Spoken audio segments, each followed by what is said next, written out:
Shedeur getting the start. Okay. I mean, he's coming out with the Debo. I can't flash into that, dude. That was awesome. In Carolina, in Charlotte. Who knew, David? Who knew? Who knew? I thought he couldn't Somebody run. knew. I didn't. Yeah, I know he can. I thought he had no wheels. Is it time? Not yet. Almost. Time. Almost.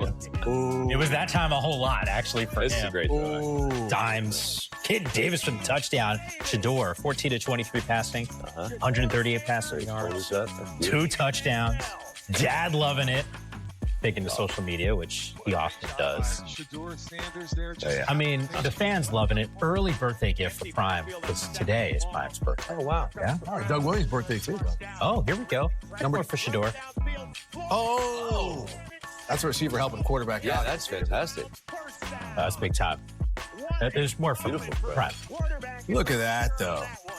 Over the linebacker who was chasing him. Just a beautiful decision. That kid's from Ohio. He is? Yeah. You know, guys, I remember having this conversation with MJD about Colorado. I was like, hey, what do you think Shedeur's going to do? It's like, well, he's used to running for his life. I mean, Yeah. He's going to have to do that here. You saw a little bit of that, but like the poise, though, even when he was on the move. Well, that's the biggest thing. The lights aren't too bright, obviously. He's lived in this world his whole life. Yeah, and David, the way he navigated the pocket, I mean, there was a lot of garbage around him. And, you know, he just looked Those were steady. my favorite components. It's like when he had time. Because he didn't in training camp. I was out there. We were talking about it before. Didn't have a lot of time in training camp practices. His offensive line wasn't playing very well. Defensive line was winning. But tonight he did. And even when he didn't, he made the plays that we saw in Colorado. So it's nice to see the efficiency mixed in with the playmaking ability. That's how you move the depth chart. You know, we talk about. Look at all these Browns fans in Charlotte, man. Excited. There's Love Cam it. Wolf. You mentioned the rhythm. You've done a lot of waiting this spring and summer, but today was your opportunity. Led 3 touchdown drives, threw 2 touchdowns. What would you grade your performance today?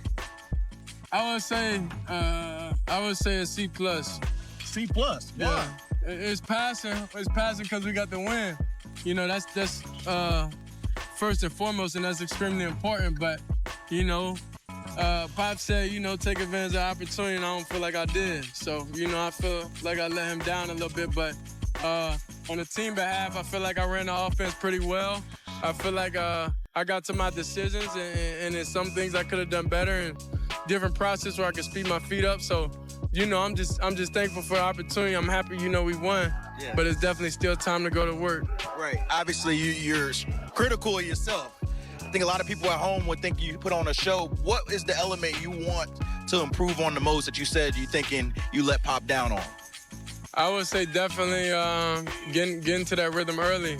You know, that's something I've been working on even since college, you know. So we can't, there's no circumstance we could start out, you know, throwing 0-1 off rip. Because then you go in the hole and you got to get back out the hole. And one thing I pride myself on is getting out the hole. So, you know, whenever you go down, you ain't going to go too deep down. You're going to get back up and, you know, you're going to keep doing it over and over and over again. So I'm just thankful for the opportunity. Thankful for, you know, being out here, being able to have fun. Just everybody's dream to come out here and, you know, play the game free. And that's, you know, what I'm thankful for. Look, I know he's picking apart his own game. I get it. It was pretty darn good. A+ press conference, too. Like, interview with Cam there. That's how you answer questions about maturing as a quarterback. Everyone gets it. Like, you just kind of expecting this dude to start rising. Nike's starting to love that, as well as a former quarterback from another life and another movie. I hear what all y'all saying. My name is Willie B, man. Hey, he the real deal. Real deal. That's coming from Willie. That's coming from Willie. Hey, now how y'all feel now? How y'all feel now? No matter what he do, how you feel now? Man playing for his daddy. All you haters, if you hate Shedeur, you hate football. How can you not love that story? Deion Sanders, absolute legend, icon. Now his son, picking up the pace. Balling out. Balling out. Balling. That's straight for 51st at Hoover. Shannon, homie. The only thing that would have made that clip better, Chino coming out, talking about inches. Maybe Cameron Diaz making a little bit of a cameo in that deal.